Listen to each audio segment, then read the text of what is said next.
నమస్తే అండి. Welcome to Kavya screen garden. గులాబీ పూలు ఇలా గుత్తులు గుత్తులుగా పుయ్యాలి అంటే ఎలాంటి ఫెర్టిలైజర్ ఇవ్వాలి అనేది ఈ వీడియోలో అయితే తెలుసుకోవచ్చండి. ఒక్కసారి గనక మీరు ఇలా ట్రై చేసి చూడండి. మీకే అర్థమవుతుంది. చాలా పూలైతే పూస్తాయన్నమాట. చూసారు కదా! మంచి రంగులో కూడా అవుతాయన్నమాట. ఇవి గులాబీ మొక్కలకే కాదండి, అన్ని రకాల మొక్కలకి కూడా మనం ఈ ఫెర్టిలైజర్‌నైతే వాడొచ్చండి. మనం ఇంట్లోనే పడేసే వాటితోటే వేస్ట్ అని పడేస్తూ ఉంటాం గదా! వాటితోటే ఈ ఫెర్టిలైజర్‌నైతే తయారు చేసుకోవచ్చు. చూసారు కదండీ! ముందుగా ఎగ్ షెల్స్, అలాగే టీ పౌడర్, ఇంకా బనానా పీల్స్ అనమాట. ఈ మూడిటిని ఎండలో అయితే ఆరబెట్టుకుని ఇది అయితే చేసుకోవాలండి. మనం మిక్సీ చేసుకోవడం వలన మట్టిలో అనేది తొందరగా ఈ 3 కలిసిపోతాయన్నమాట.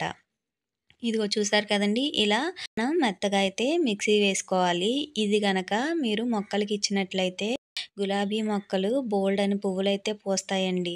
ఇది పాట్ సైజులో ఉన్న మొక్కలకి ఎలా ఇవ్వాలో అనేది ఇప్పుడైతే తెలుసుకోవచ్చు.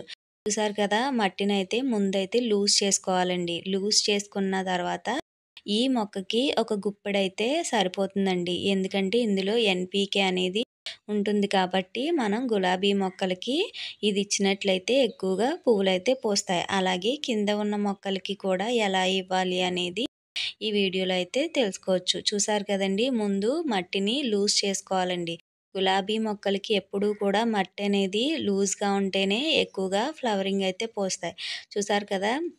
ఈ పౌడర్‌ని ప్రతి మొక్కకి కూడా ఇవ్వొచ్చండి. అన్ని రకాల మొక్కలకి కూడా మనం యూజ్ చేసుకోవచ్చు. ఈ ఫెర్టిలైజర్ అనేది పండ్ల మొక్కలకి, అలాగే కూరగాయ మొక్కలకి, అన్ని రకాల మొక్కలకి కూడా వాడొచ్చండి. ఎన్‌పీకే ఆర్గానిక్‌గా ఫెర్టిలైజర్ అనేది మన ఇంట్లో ఇలా తయారు చేసుకున్నట్లయితే గనక మనకి క్వాంటిటీ అనేది కొంచెం ఎక్కువైనా సరే పర్వాలేదండి.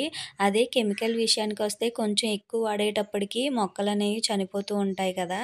కానీ మన ఇంట్లో ఆర్గానిక్‌గా తయారు చేసుకున్న ఫెర్టిలైజర్‌లో ఒక స్పూన్ ఎక్కువైనా గానీ ఎలాంటి ప్రాబ్లమ్ ఉండదండి. చూసారు కదా! మొక్కలైతే చాలా హెల్తీగానే ఉన్నాయి. ఈ వీడియో నచ్చితే లైక్ చేయండి. Please subscribe my channel. పక్కనే ఉన్న బెల్ ఐకాన్‌ని ఆన్ చేసుకోవడం వల్ల నోటిఫికేషన్స్ వస్తాయి.